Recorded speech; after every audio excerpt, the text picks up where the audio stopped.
What's up, everybody? Welcome back to the channel. So, some of you may recall back in May of this year, I reviewed the G.I. Joe set that was made by Mego and sold through Hasbro Pulse. This is the set I'm talking about. And at the end of the video, I mentioned that they had released a Ghostbusters set, or that were producing a Ghostbusters set, and that I had actually pre-ordered it. So I'm happy to report that set has arrived, and I'm going to review the set, including taking the figures out of the package, getting them all geared up, because these figures do come with a lot of extra gear, more than a standard Mego figure. So I would consider all of these figures to be deluxe figures, just because the standard kind of Mego figure doesn't really come with as many accessories usually. So I'm very excited for this set. And in terms of how much this cost, I think it was kind of a bargain because basically, with the shipping, this came to a little less than $80. And for what you're getting 4 figures, and they are all deluxe figures. And right now, typically when you buy a standard Mego figure on a card, it's not going to come with a lot of accessories, and it's going to cost you around, $20. So this was a deal, and I was very excited that they offered it this way. To offer it with all 4 figures. I think that was a smart move, rather than trying to release individual figures and then doing a kind of collect them all kind of philosophy. Someone was always going to miss out on one or more of the characters. So this really was the best way to release this. And I'm very happy with these 2 collaborations that Mego has done with Hasbro to release these sets. So in addition to the G.I. Joe set, this set, and I'm hoping that they'll do more in the future.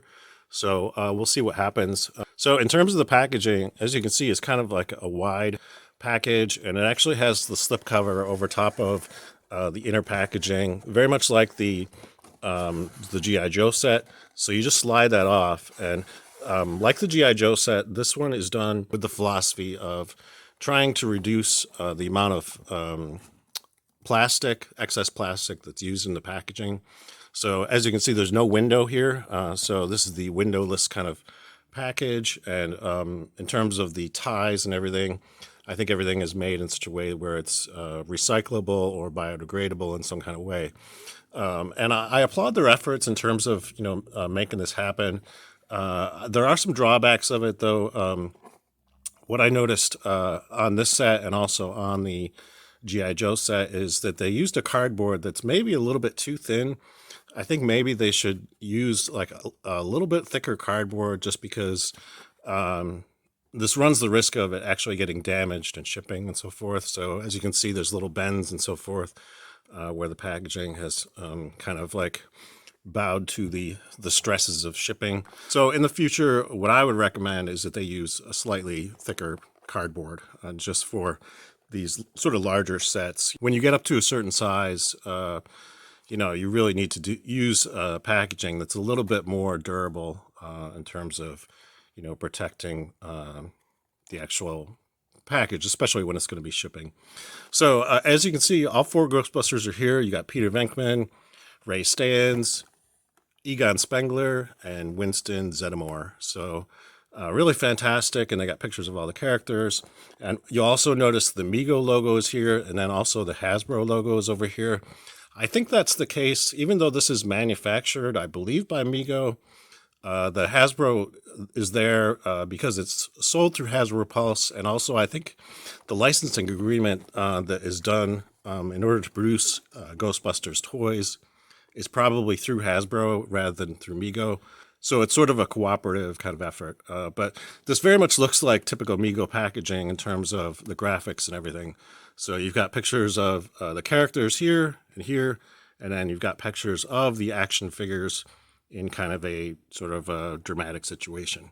And then also you got the write-up on Marty Abrams, which is typical on all Mego packaging, and then Mego trademarks over here. So packaging looks really cool. Got lots of Ghostbusters logos and stuff on it. So I think it looks really great. And I also want to show you on the slipcover thing that I removed, on the back of that, you also got other pictures of the characters. So again, more pictures of the action figures in various, sort of lighted scenarios. and also footage from the actual movie too. So very, very cool. I like these sort of slip covers that they do to sort of protect the inner packaging. Again, I just think maybe that cardboard needs to be a little bit thicker, just so that it sort of protects the packaging a little bit better.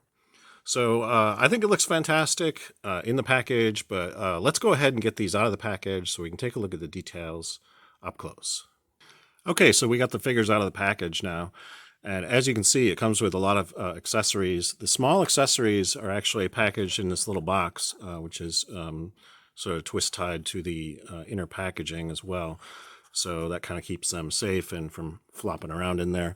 And everything is tied in there with these sort of, I guess these are biodegradable ties, and they're all black in color. So you don't really see them too much when they're in the package. So that's actually kind of nice. They don't really stand out too much. And it keeps everything sort of secured to the backer card.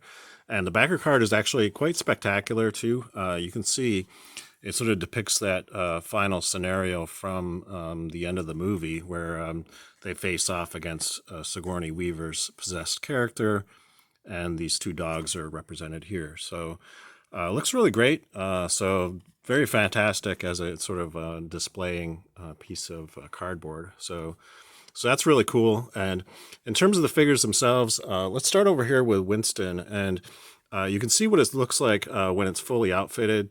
As you can see, he comes with the backpack, proton pack, and the sort of blaster. So I think it looks really great. They did a lot of detail on that. I think that looks really cool. And one thing should be noted, these are a little bit difficult to put on the figures. So just be careful about that. I'll show you the head sculpt on Winston. It looks really good. It's a little shiny though. There might be a way to kind of like downplay the shininess of this particular figure, but overall I think it looks good. I like the head sculpt, and as you can see, all these are packaged with the boots over top of the jumpsuit, except for Peter Venkman, and I'm guessing that probably has something to do with the way that he is depicted in the movie. I'm guessing maybe his pants are over top of the boots, whereas all the other characters have them a different way. So that's interesting. They did that as a detail.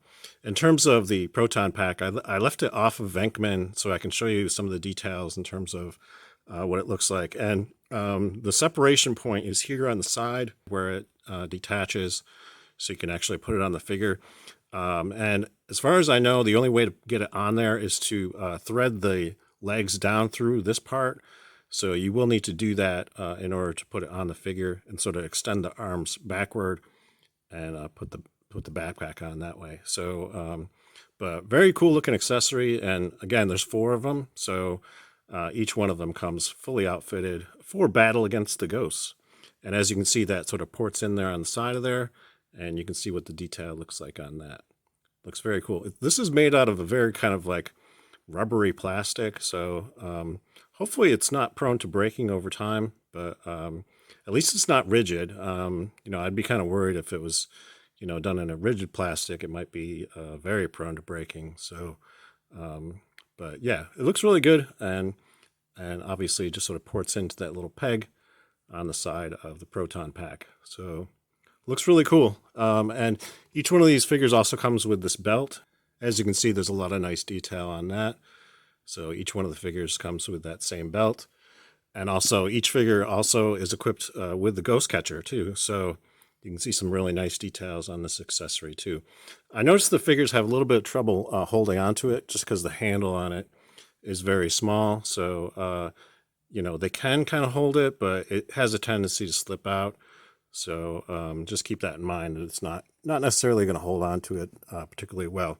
A couple other accessories that come with these figures. We'll take a look over here at Ray Stans, and he has the goggles, so you can see they can actually be positioned up high on his head, and then you can also lower them down into position over his eyes as well. So yeah, you can see what that looks like. So looks really cool, and the head sculpt on this looks good too. Did a pretty good job in terms of capturing the look of the character. So that looks good. And again, he's got the proton pack and also the belt. So looks really great. So yeah, like I said, all of these I would consider deluxe figures, just because when you typically buy a Mego figure, it's not going to come with this many accessories, usually anyway. There's a few that are pretty well equipped, like the Deathstroke figure, but for the most part, they don't really come with this many accessories. And here we have Spengler, and again, he's molded in with the glasses. Pretty much looks like the character. They did a pretty good job on the head sculpt. And again, there's the proton pack. And he also comes with this meter, so you can see what that looks like. And that fits in his hand just fine.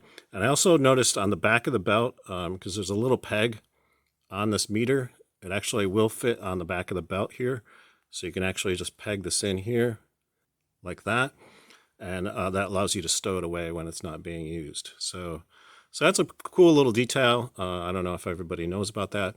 Again, this set doesn't come with any instructions in terms of where things go. So you kind of have to improvise in terms of actually assembling all this stuff together. So, but hopefully this video will help you if you've purchased this set, in terms of, knowing what to do, knowing what to expect in terms of putting the figures together. And then last but not least, over here we have Venkman. And again, I think they did a good job with the head sculpt. And I do want to go over the articulation on these figures with you. This is the more modern Mego body. And I actually have a video on my channel where I go over this in more detail and also compare it to the older style Mego body from 2018. So I'll put a link in the description to that video, but I am going to go over the articulation real fast for you on this. And I also want to show you, this is a working zipper, so you can actually undo that. And underneath there is sort of a shirt, but there are no sleeves on that. So you can see it's kind of like a sleeveless shirt underneath there. So that's what that looks like. And in terms of articulation, you get a spin at the head. There is no side-to-side or front and back movement. At the shoulder, he can extend out. Also gets 360-degree rotation. At the elbow, he gets a bend, and there's also a rotation there as well. At the wrist, it can bend back and forth like this. And also there's rotation there. At the waist, he gets side-to-side movement, front and back, and also a twist. At the hip, he can kick out, kick forward, kick back. There's a bend at the knee, and also side-to-side rotation at the knee. So that's very cool. And then at the ankle, you get side-to-side, and then also front and back like this. So very good articulation. And like I mentioned, I do have a video on my channel which shows this articulation in more detail. So overall, I think the set is fantastic. Very exciting. All these various accessories. Again, for the money that you're paying, again, fully shipped, it came to just under $80. And in terms of getting the 4 figures and all these various accessories, I think it looks great. I'm hoping that they will do more Ghostbuster stuff. It would be nice if they did a couple more characters, maybe do Sigourney Weaver's character. That would be really cool. And maybe Rick Moranis' character would be a nice addition. They could just do those as single releases because they're not as critical as just having the main 4 Ghostbusters. But it would be cool if they did those at some point in the future. That's all I have for you today. If you enjoyed this video, please give it a thumbs up. And if you'd like to see more reviews of Mego action figures in the future, think about subscribing to my channel because I will be covering more of this kind of stuff in future videos. Until next time, I hope you're having a great day, and thanks for watching.